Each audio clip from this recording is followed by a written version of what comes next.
하박국은 주전 605년 전후에 하나님의 침묵과 부재를 뼈저리게 경험했던 사람입니다. 하박국이 바라보는 곳에 창문은 빛 하나 없고 그리고 빗장이 굳게 닫힌 문이었습니다. 그 앞에서 하박국은 서성거렸던 예언자라고 할 수 있습니다.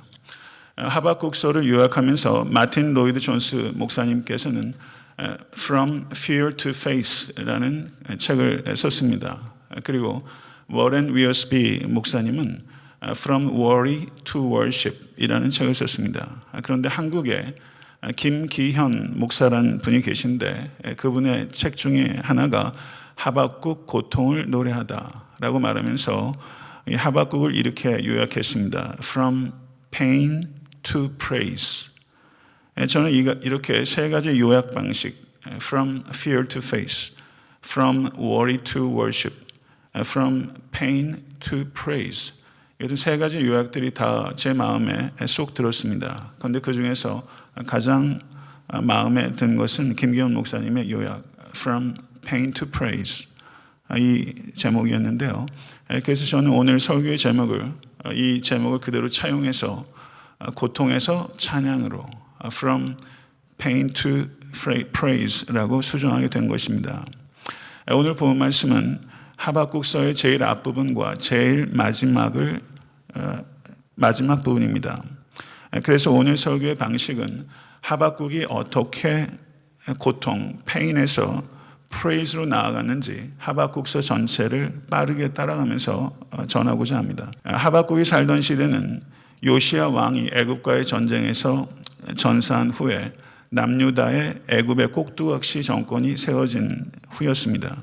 그때 유다는 외부적으로는 바벨론과 대립하고 있었고 내부적으로는 폭력이 난무하고 무법천지가 되어서 불의가 횡행하고 있던 시대입니다. 그런데 종교적으로는 거짓 선지자들이 활보하고 거짓 평안을 선포하고 있었습니다. 세상에는 폭력이 가득하고 약자는 고통으로 신음하고 그런데 하나님께서는 침묵하고 있는 시대. 이것이 유다가 멸망하기 전 약 20년 전 즈음인 하박국의 배경이 되는 시대 상황입니다. 그리고 이 시대 상황은 우리가 살고 있는 시대상과 결코 무관하지 않은 시대상이라고 할 수 있습니다. 하박국은 하나님께 거침없이 질문합니다. 오늘 본 말씀은 하박국이 고통, 페인에서 분출된 맹렬한 항의를 하나님께 하고 있는 것입니다. 여호와여, 내가 부르짖어도 주께서 듣지 아니하시나이니 어느 때까지니까? 내가 강포로 말미암아 외쳐도 주께서 구원하지 아니하시나이다. 어찌하여 내게 죄악을 보게 하시며 패악을 눈으로 보게 하시나이까? 이렇게 항변하였던 것입니다. 성도 여러분, 우리들이 가장 좋아하고 잘 알고 있는 하박국의 말씀은 하박국서 3장 16절 18절의 찬양입니다. 그 찬양은 우리가 가스펠로도 부르죠. 비록 무화과 나무가 무성하지 못하여 포도나무에 열매가 없으며 감람나무에 소출이 없으며 밭에 먹을 것이 없으며 우리의 양이 없으며 외양간에 소가 없을지라도 나는 여호와로 말미암아 즐거워하며 나의 구원의 하나님으로 말미암아 기뻐하리로다. 성경 전체를 통틀어서 가장 탁월한 고백 가운데 하나라고 할 수 있습니다. 그러나 성도 여러분, 어떻게 이렇게 고백할 수 있을까라는 질문을 우리가 던지게 될 때 이것이 실제 삶 속에서 실효성 있는 고백이 되기 위해서는 성도 여러분, 어느 때까지니까 어찌하여 라는 고통의 질문을 통과하지 않으면 이것은 번지르르한 말의 잔치에 불과할 수밖에 없다는 것을 우리는 고백해야 됩니다. 이것이 우리의 신앙적 경험입니다. 위급한 상황에서 하나님께서 아무런 행동도 하지 아니하시고 침묵으로 일관하실 때 성도는 그리고 우리 각자는 이런 질문을 하나님께 던질 수밖에 없습니다. 그러나 성도 여러분, 하박국의 이와 같은 질문은 신앙의 부재를 나타내는 것이 아니라 하박국의 신앙의 표현입니다. 자기가 믿는 신앙과 자기가 직면한 현실 사이에 그 어마어마한 괴리감 앞에서 하박국은 씨름하고 있고 이와 같은 신앙에서부터 분출된 이와 같은 격렬한 반항을 하나님께 하고 있는 것이죠. 모든 의심이 신앙적으로 정당하지 않습니다. 그러나 중요한 것은 의심의 과정이 없이 크고 성숙한 믿음으로 성장할 수 있는 길이 도대체 있을 수 있겠습니까? 성도 여러분, 예수를 믿는다는 것은 진지하고 치열한 의심의 과정을 거친다는 뜻입니다. 우리 가운데 진지하고 치열한 의심을 하는 분이 있다면 결코 비난받아서는 안 됩니다. 오히려 신앙적 맹목으로 복종을 강요할 때 그 종교는 타락하게 되고 심지어 사악해질 수 있습니다. 성경적 신앙은 질문을 자극하고 격려하는 것이고 질문에 대답하는 과정을 통해서 성장합니다. 사랑하는 성도 여러분, 하나님께서는 믿음에서 출발한 질문 그리고 믿음으로 나아가려는 질문을 무례하게 여기지도 않으시고 불쾌하게 여기지도 않습니다. 오히려 정직한 질문을 가지고 하나님께 나오기를 기다리고 계시다는 것을 기억하실 수 있는 여러분과 제가 될 수 있게 되기를 간절히 바랍니다. 고난에 직면한 사람들의 첫 번째 자연스러운 반응은 그것이 그리스도인이든 비그리스도인이든 어찌하여입니다. 어찌하여라는 질문으로 우리는 반응하는 것입니다. 그런데 어찌하여라는 질문이 조금 시간이 지나면서 질문이 다음 단계로 넘어갑니다. 어느 때까지라는 질문으로 넘어가게 됩니다. 우린 이렇게 하나님께 물어야 합니다. 도대체 내게 왜 이러시냐고, 도대체 내게 언제까지 이러실 거냐고 뜨거운 마음으로 정직하게 하나님께 항의하십시오. 그러면 하나님께서 그 질문에 어떠한 방식으로든 대답하시고 성도님과 함께 하심을 경험할 수 있게 될 것입니다. 우린 진지하게 하나님의 부재와 침묵에 대해서 항의하는 질문을 던질 수 있고 던져야 합니다. 그러나 그 질문의 한쪽 끝은 자기 자신에게 던져야 합니다. 무섭더라도 던져야 합니다. 하나님께서 어디 계시냐고 묻는 사람은 자기 자신에게 너는 어디에 있느냐? 라고 물어야 됩니다. 하나님께서 도대체 무엇하십니까? 라고 묻는 사람은 자기 자신에게 너는 도대체 무엇하고 있느냐? 라는 질문으로 나아가야 되는 것입니다. 사랑하는 성도 여러분, 하나님이 어디 계시느냐? 하나님이 도대체 무엇하시느냐? 라는 질문을 던질 때 교회는 어디에 있느냐? 교회는 무엇하고 있느냐? 이 질문을 교회는 교회 자신에게 돌릴 때 그게 교회예요. 그게 교회다운 교회입니다. 하박국은 율법이 해이해지고 정의가 전혀 실행되지 않는 유다의 정치, 사회적 그리고 종교적 상황에 대해서 폭로하고 깊이 탄식하고 하나님 왜 개입하지 않으시고 침묵하십니까? 라고 물었더니 1장 5절에서 11절에서 하나님께서 유다의 악에 대해서 내가 바벨론을 들어 유다를 칠 것이다. 이렇게 하나님께서 대답하셨습니다.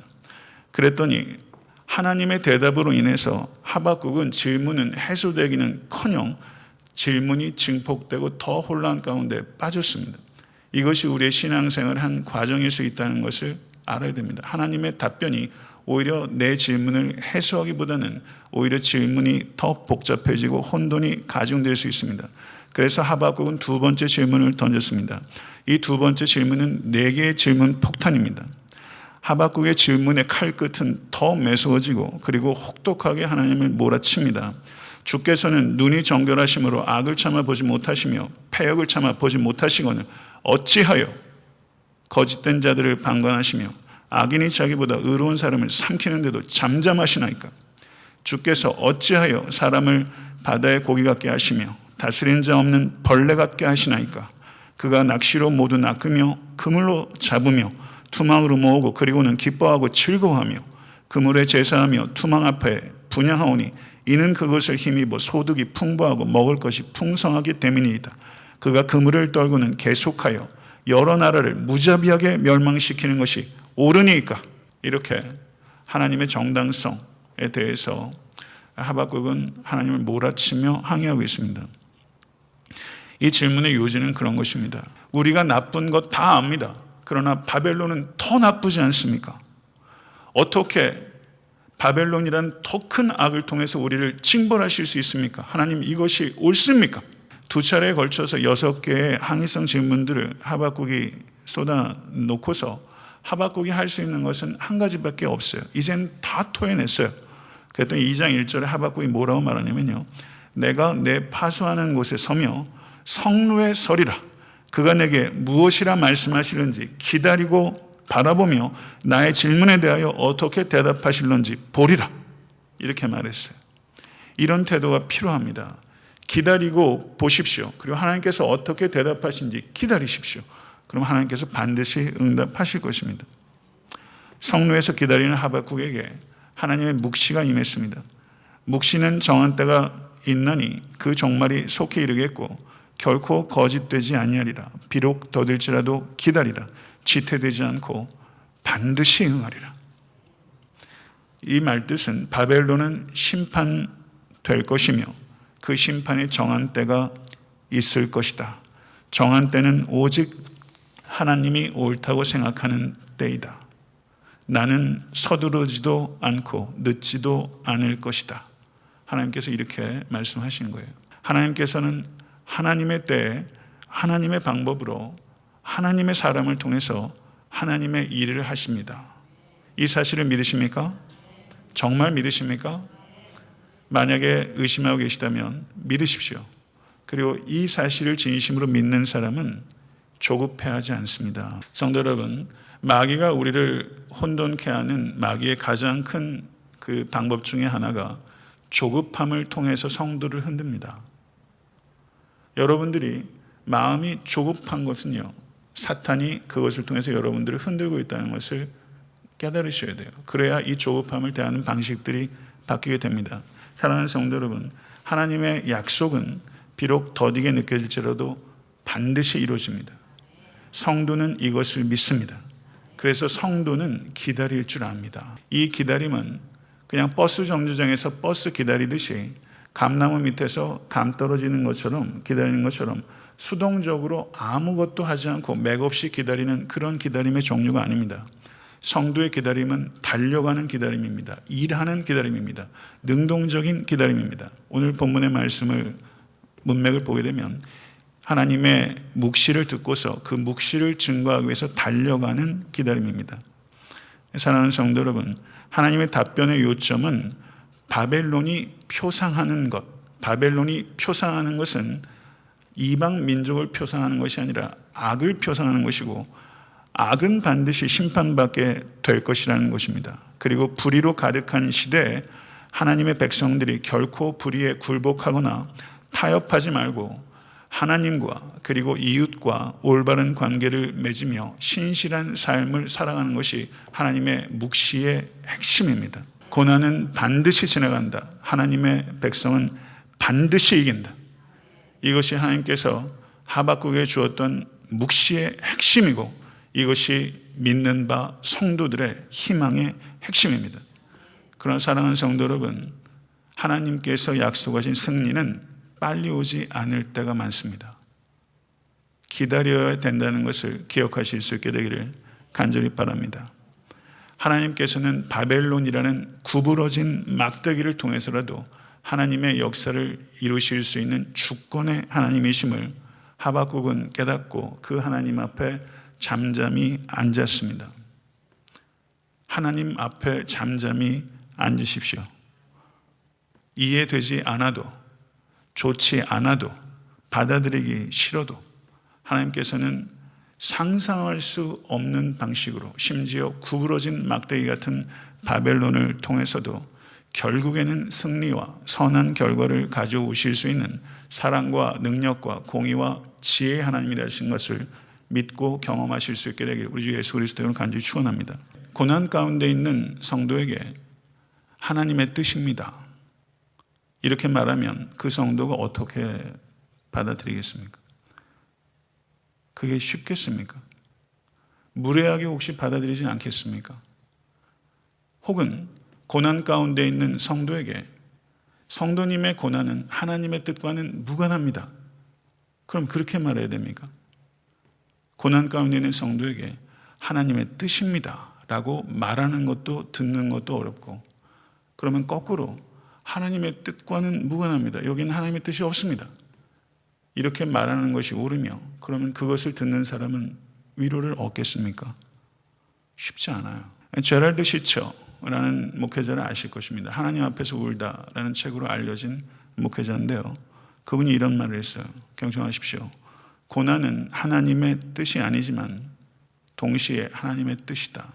그러면서 그 사람이 설명하면서 고난이 하나님의 뜻이 아닌 이유는 하나님이 악이나 고난을 만들어내지 않기 때문이고, 하나님의 뜻인 이유는 하나님이 고난을 통하여서도 하나님의 계획을 이루실 수 있기 때문이다.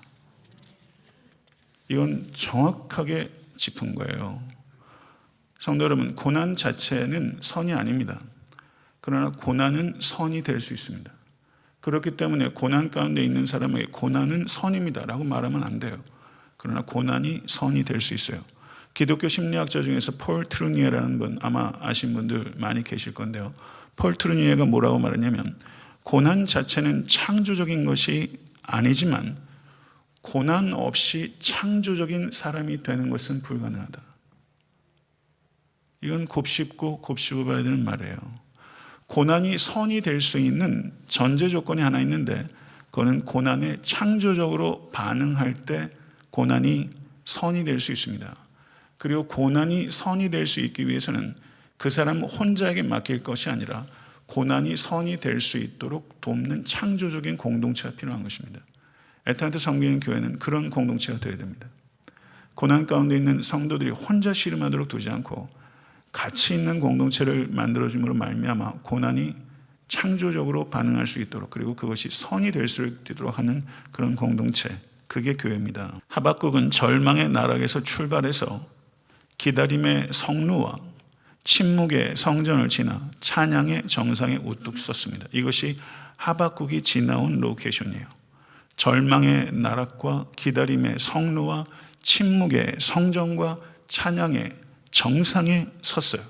우뚝 섰어요. 첫 번째 하나님의 답변을 들었을 때 하박국은 더 흔들렸습니다. 그는 팍 떨리는 잎사귀 같았어요. 두 번째 답변을 들었을 때 하박국은 백향목입니다. 저는 흔들리지 않아요. 3장 2절에서 하박국은 위대한 기도를 합니다. 여호와여, 내가 주께 대한 소문을 듣고 놀랐나이다. 정직한 감정을 하박국은 표현하고, 그리고 간구로 나아갑니다. 여호와여, 주는 주의 일을 이 수년 내에 부응하게 하옵소서. 이 수년 내에 나타내시옵소서. 진노 중에라도 긍휼을 잊지 마옵소서. 이렇게 말하고 있어요. 하박국은 하나님의 계획을 변경시켜달라고 기도한 게 아니에요. 하나님의 뜻대로 이루어질 것을 기도했어요. 바벨론을 통한 유다의 멸망을 구한 거예요.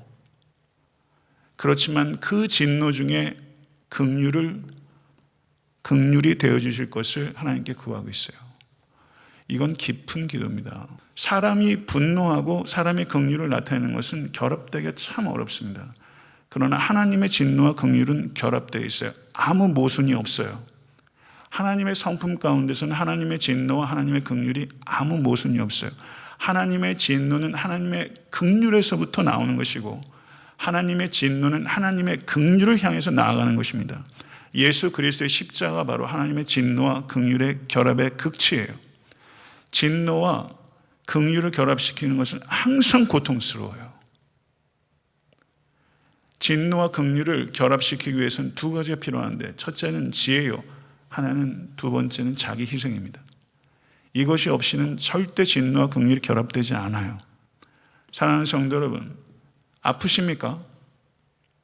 너무 아프십니까? 하나님께서 여러분과 같이 아파하고 계심을 믿으십시오.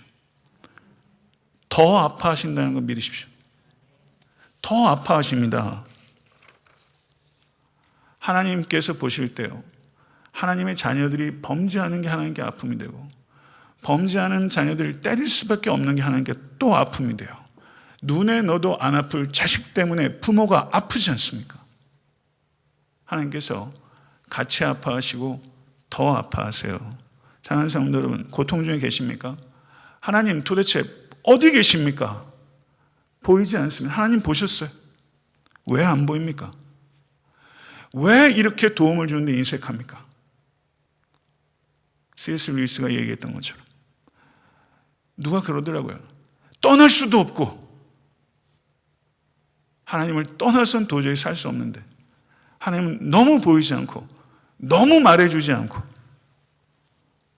근데 하나님이 보이지 않는다고 신음하는 영혼에게 어느 순간에 내 안에서 나와 함께 고통받고 계신 하나님이 보이고요. 하나님의 음성이 들리지 않습니까? 하나님의 음성은 내 울음소리에 하나님의 음성이 같이 섞여 있다는 것을 깨달아요. 말할 수 없는 탄식으로 나를 위해서 간구하신다는 것을 깨닫는 때가 있어요. 이것이 고통 중에 있는 성도에게 하나님께서 임재하시는 방식이에요. 하나님은 고통 당하시는 하나님이십니다. 고통 당하시는 하나님이에요. 이것은 하나님의 사랑 때문에 고통 당하신다는 것을 아셔야 됩니다. 여러분의 고통의 이유, 고통의 기간, 여러 가지 질문들에 대해서 궁극적인 대답은 하나님께서 아파하신다는 겁니다. 그리고 하나님의 그 아파하심이 극치적으로 나타나는 것이 예수 그리스도의 십자가예요. 이렇게 기도했던 하박국이 이제 드디어 노래하기 시작합니다. prayer, 기도했던 from pain to prayer. 그러나 결국 궁극적으로는 from prayer to praise. 기도에서 노래로 나아가요. 3장 13절에서 15절의 내용은 하박국의 노래입니다. 하나님이 나타나실 때 모든 자연세계가 어떻게 반응하는지, 그리고 이스라엘 역사 가운데서 하나님께서 무엇을 하셨는지를 하박국은 열거합니다. 그토록 견고해 보이고 강해 보이던 세상의 모든 것들이 흔들리고 떨리고 낮아지게 될 것이며, 하나님만이 참된 왕으로서 태양빛이 온 세상을 비추듯이 하나님의 권능이 온 세상을 다스리게 될 것이라는 것을 말하고 있습니다. 하나님께서 행차하실 때 막을 것이 없으며, 그가 행하시는 곳은 곧 길이 될 것이며, 힘을 자랑하는 모든 세력들은 참된 힘이신 하나님 앞에 굴복하게 될 것이다. 이것이 하박국이 노래하는 거예요. 하박국의 노래는 과거와 현재와 미래가 다 망라되어 있어요. 하나님은 시간을 창조하신, 시간 넘어 계신 하나님이신 믿으십시오. 하나님께서 과거에 행하셨던 일들을 기억하고 하나님께서 미래 행하시는 일들을 기대하십시오. 기억하고 기대하십시오. 그래야 현재의 형편이 어떠하든지 기뻐할 수 있습니다. 그리스도인들은 기억하고 기대하며 기뻐하는 존재예요. 이게 성도입니다. 하박국은 고난의 탈피를 구한 게 아니에요. 고난 중에 하나님을 높이게 해달라고 기도한 것이고, 그렇게 노래하고 있는 거예요. 의심할 수밖에 없는 삶의 실제가 있는데 우리는 의심할 수 없는 삶의 소망을 가지고 있어요. 아멘. 믿으십니까? 그래서 의심할 수밖에 없는 삶의 현실 속에서 의심할 수 없는 삶의 소망을 노래하는 거예요. 이게 하박국의 노래예요. 이게 성도의 노래예요. 하박국이 곧 여러분이요. 하박국이 곧 저입니다. 절망에서 항의로, 기다림에서 침묵으로, 기도로, 그리고 마침내 노래로 나아가는 이 하박국은 바로 여러분이 걸으시는 삶의 여정이고, 제가 걷는 길이요, 모든 성도들이 걸어가는 길입니다. 다윗이 시편 18편 33절에서 나의 발을 암사슴 발 같게 하시며 나를 나의 높은 곳에 세우시며. 그런데 이 다윗의 이 노래는요, 다윗이 승리 이후에 한 노래예요. 그런데 하박국 3장 19절의 노래, 주 여호와는 나의 힘이시라 나의 발을 사슴과 같게 하사 나로 나의 높은 곳에 다니게 하시리로다. 이건 유다가 멸망하기 20년 전에 한 노래입니다. 하나님께서 유다를 멸망시키실 것이라는 것을 알고서 하는 노래예요. 승리가 너무 요원해서 유다의 멸망을 목전에 두고 있는 승리의 노래, 이건 기막힌 노래입니다. 이게 성도의 능력입니다. 유다가 멸망합니다. 나아질 게 없어요. 이제 완전히 꼬꾸라지는 거예요. 그런데 승리를 노래해요. 그리스도인들이 이렇게 노래하면요, 세상 사람들이 비웃습니다. 미쳤다고 그래요. 그리고 내 스스로도 가끔 쓴웃음이 지어져요. 다른 사람에겐 비웃음이 되고 내 자신에겐 쓴웃음이 될 수밖에 없는 이 노래, 이게 희망입니다.